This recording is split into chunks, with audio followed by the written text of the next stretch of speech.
Quand on respire, on nourrit notre corps énergétique. Il me demandait de vous parler du corps énergétique.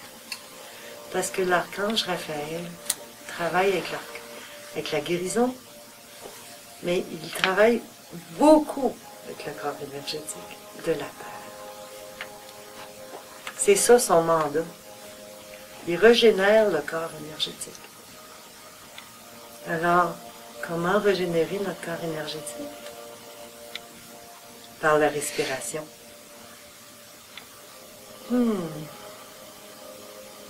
Par la contemplation aussi. Mais c'est par la flamme.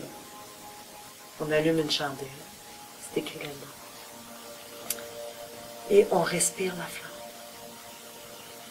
Tout doucement. Ça nourrit notre corps énergétique. Pourquoi le corps énergétique? C'est un ballon d'hélium.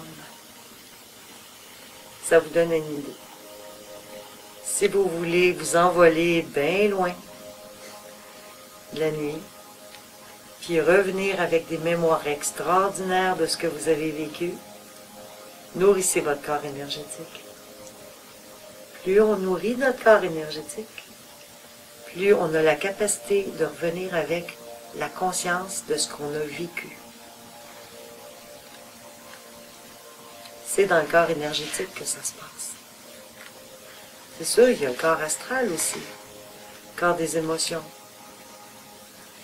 C'est pour ça qu'il ne faut jamais manger quand on est en conflit. Parce que si on mange en conflit, on nourrit la colère dans notre corps énergétique. Dans notre corps astral, je veux dire. Alors voilà. Dans ça, j'ai essayé d'intégrer dans ça tout ce qui m'a permis de comprendre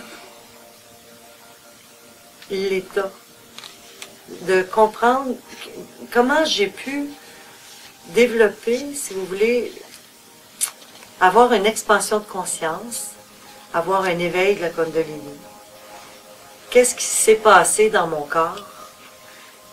Je vous raconte pas mon histoire, ça c'est dans le prochain livre. Mon histoire, ça va être le prochain. C'est l'histoire de comment j'ai vécu ces satori puis ces éveils. Mais moi, l'état là, pour moi, là, c'est mon mandat. Tu sais, tu me parlais tantôt de tes mandats. Moi, c'est d'amener les gens à vivre sans conflit, qui est mon mandat. On a tellement pas de temps à perdre avec les conflits, ça n'a pas de bon sens. Et lorsqu'on comprend l'état, lorsqu'on comprend c'est quoi cette dimension-là, c'est un état de témoin. Lorsqu'on arrive à connecter avec cet état de témoin, il n'y en a plus de problème. Il peut y avoir des problèmes autour de nous. Puis on peut être compatissant par rapport à ces problèmes-là, ça n'a rien à voir. Mais on essaie de les résoudre. On n'est pas émotivement impliqué dans le problème. On est témoin qu'il y a un problème qu'il faut résoudre. Parce que le corps émotionnel est balancé. L'état, savez-vous c'est quoi? C'est lorsque le corps physique, émotionnel et mental, les trois, sont en équilibre. Lorsqu'ils arrivent à être en équilibre, on est en mesure de vivre une existence tellement plus simple. C'est tellement plus facile.